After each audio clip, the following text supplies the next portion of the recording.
A concept I found quite interesting in Yuval Harari's analysis of the agricultural revolution is his statement that, quote, "The legacy of the agricultural revolution was the ability to keep more people alive under worse conditions." Now, there is something to this notion that an increase in amount of a thing X corresponds to a reduction in quality. More people, worse living conditions. Mass production, lower quality. And we've all seen when our favorite restaurant becomes a chain, standards immediately drop. And I think in a way you could try and make the argument that democracy, this current version of it, has led to a drop in quality of the political class. Compare the politicians and the presidents you guys had in the United States before the rise of television, before the rise of mass media, at a time when access of the public was limited and filtered through the work of serious intellectual journalists. Truman, Eisenhower, FDR, these were statesmen of quality. But the election which featured the first televised debate between JFK and Nixon was won by the better-looking candidate. Now, we all love JFK, but it's symptomatic of a drop in quality due to mass exposure. And we see in the UK, for instance, that to win an election or a referendum, sadly, all you need to do is to get the most read newspapers to back you. And in the UK, the most read newspapers aren't the Financial Times, or the Guardian, or even the Telegraph. Nope, it's the Daily Mail. And it's the Sun, a paper that until recently was famous for featuring tits on its third page. That's not a joke, look it up. Sun, page 3.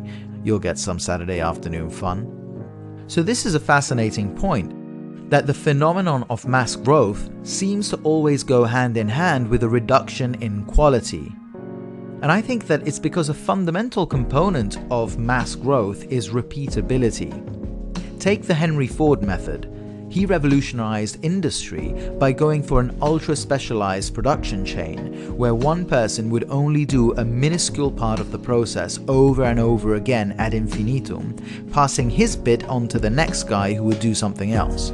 And he would be repeating the same action over and over, and that repetition is what increases speed of production exponentially, so that allows mass growth and scalability.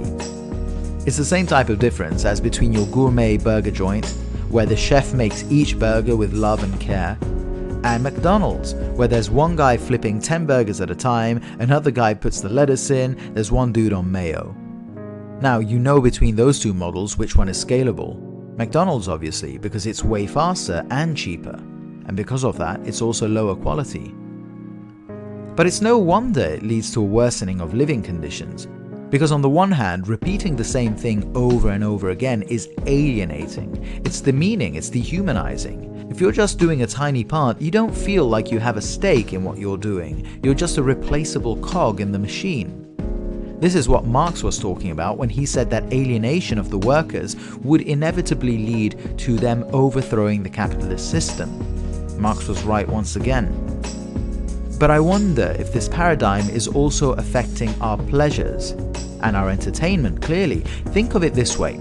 Back in the 60s and the 70s, the big artists, the mass-selling artists were people like the Beatles, the Rolling Stones, Pink Floyd. These guys weren't just bestsellers, they were capital A artists.